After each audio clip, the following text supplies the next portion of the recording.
Good morning, good afternoon, good evening. This is Alan Burgos from the hashtag Walk With Lang channel. Welcome and welcome back to our channel. Guys, if you are not yet subscribed to our channel, please do it so now so that you can be a part of this growing family. Officially, we are now 10,548 subscribers. Thank you so much guys. God bless you all. Pag-usapan po natin today ay ito po, ang pinabagatan po natin ito, Cavite, baksak na sa alyansa. Tignan ang dahilan. Yung alyansa po na pinag-uusapan natin dito ay yung kay mga kandidato po ni Pangulong Bongbong Marcos sa Senado. No? Tawag po sa kanila kasi alyansa. No?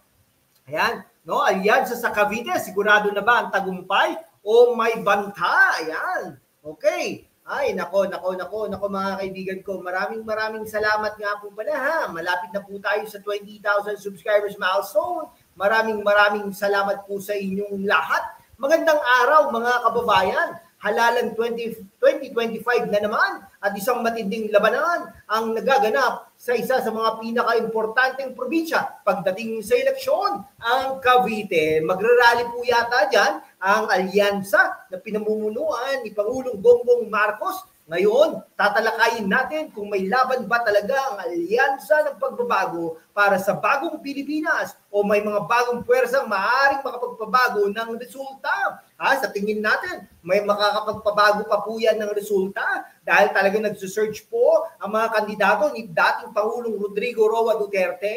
Grabe naman po kasi ang ginawa sa kanya. Sobra na po,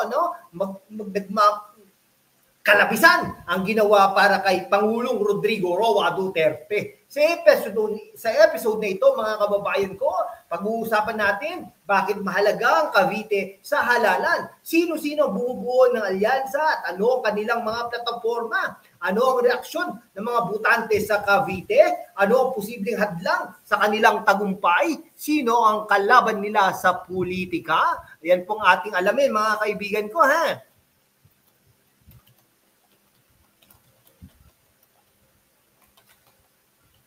Ayan, maraming salamat po sa inyong lahat. Okay, ito isa-isahin po natin yan. Magsimula na tayo, kaya siguraduhin panoorin ang buong video na ito, mag-like, mag-subscribe at i-click ang notification bell para hindi mahuli sa ating political updates. Magsimula na tayo mga kaibigan ko. Ang Cavite bilang battleground ng halalan. Yan. Bakit napaka-importante ng Cavite sa eleksyon? Hindi lang po ngayon 2025, kahit po noong mga nagdaang eleksyon. Ang Cavite ay pangalawa sa may pinakamalaking populasyon sa Pilipinas. Nako, mahigit 2.4 million ang rehistradong botante. Kaya kasi paano po yan marami pong pumunta dyan, kahit nga po mga mag-anak namin, mga Ilocano, marami pong Ilocano dyan sa Cavite. Mahigit 2.4 million ang rehistradong botante. Noong 2022, si Pangulong Ferdinand Marcos Jr. ay nanalo sa Cavite na may higit 1.1 million boto. Ayon kay Representative Toby Chanco, campaign manager ng alyansa, alam namin na hindi basta-basta ang Cavite. Pagdating sa eleksyon, ang boto ng Caviteño ay may bigat. Kaya't sinisigurado naming magiging malakas ang kampanya nito. Okay, sabi niyo di ba? Kilalanin ang mga kandidato ng alyansa, mga kaibigan ko. Sino ba ang bumubuo ng alyansa at bakit sila may hometown advantage sa Cavite? Si Senador Ramon Bong Revilla Jr., dating gobernador ng Cavite. Senador Francis Tolentino, tubong Tagaytay, at ang gobernador ngayon ng Cavite ay isang Tolentino. Former Senator Patrilo Ping Lacson, tubong Imos. Former Senator Manny Pacquiao, former DILG Secretary Benjamin Abalos, Makati Mayor Abby Binay, Senator Pia Cayetano, Senator Lito Lapid, Senator Amy Marcos, former Senate President Vicente Tito Soto III, at CIS Representative Erwin Tulfo, at saka Deputy Speaker Camille Villar. Ang mga plataforma ng alyansa, pagpapalakas ng ekonomiya at local businesses sa Cavite. Totoo kaya ito? Programa sa trabaho at kabuhayan, mas pinalawak na social services, healthcare, education, ayuda, pagsugpo sa krimen at illegal drugs. Nako po, parang yan po ay plataforma ng kabilang panig, kila Pangulo Rodrigo Roa Duterte. Sabi ni Senator Bong Revilla, mga kababayan, tayo po ay galing dito sa Cavite. Alam natin ang pangangailangan ng ating mga mamamayan. Kaya kami ang tunay nakakampi ninyo. Talaga ba? Tanong mo ng mga audience, no? Tanong sa audience, mga Caviteño, suportado nyo ba ang platformang ito? I-comment sa baba ang inyong mga opinion kung taga Cavite ka. Okay? Tatlong posibleng hadlang sa panalo ng alyansa. Lumalagong oposisyon sa Cavite. May iba pang kandidato at independent groups na sumisikat sa probinsya.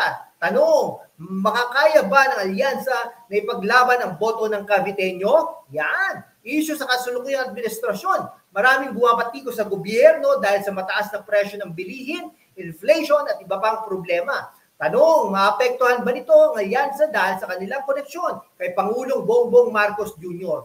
Pagbabago sa pananaw ng mga botante. Ang social media at fake news ay maaaring makaapekto sa desisyon ng mga botante. Ang mga botante ay mas magiging mapanuri sa plataforma ng mga kandidato. No? Ayon sa isang political analyst, hindi natin pwedeng baliwalain ang ibang kandidato. Malakas ang alyansa pero hindi ibig sabihin na sigurado na ang panalo nila. Tama po yan. Mga reaksyon, taong bayan. Mga Caviteño on the street interviews, no? Dati solid ako sa alyansa pero gusto ko muna makita kung ano ang mga plano nila bago ako magdesisyon. Malaki ang tiwala ko kay Senator Bong Revilla. Siya rin ang iboboto ko, no? Sabi ng isang street person, no? Hindi ko pa alam kung sino ang iboboto ko pero gusto ko ng pagbabago. Nako po, yan ha. Okay. Ano nga ang dapat abangan sa susunod na mga buwan o linggo? Mga campaign sorties ng alyansa sa buong Cavite, mga debate at political forum sa Cavite at buong bansa, epekto ng mga isyong panlipunan sa kampanya. Mga kababayan, iboboto nyo ba ang alyansa o mas gusto ninyong bigyan ng pagkakataon ang ibang kandidato, lalong-lalo na ang kandidato ni Pangulong Rodrigo Roa Duterte? I-comment sa baba ang inyong mga sagot. Huwag kalimutan mag-subscribe, i-like at ang video at i-share ito sa inyong mga kaibigan. Maraming salamat sa panonood. Kita-kit sa susunod na episode. Okay. Yan ha. Ito ha. Ayan po na natin. Magandang araw. No? Anong okay. Nako. Mahigit na ano yan. Okay. Yan. Ito po ha. Sino mga kalaban ng alyansa? No? Sino ang posibleng umadlang sa alyansa? Siyempre, yung Leni Robredo back candidates. LP, Action Democratico at Independent Reformist, local Cavite politicians na hindi kalyado ng alyansa. Sa tingin ninyo, sino magiging pinakamalaking kalaban ng alyansa sa halalan? Mag-comment dyan sa baba. Okay. Naman. Okay. No, maraming salamat. Magkita-kita tayo sa mga susunod na pagkakataon, mga kaibigan ko. Maraming salamat sa inyong lahat. Mabuhay po kayo.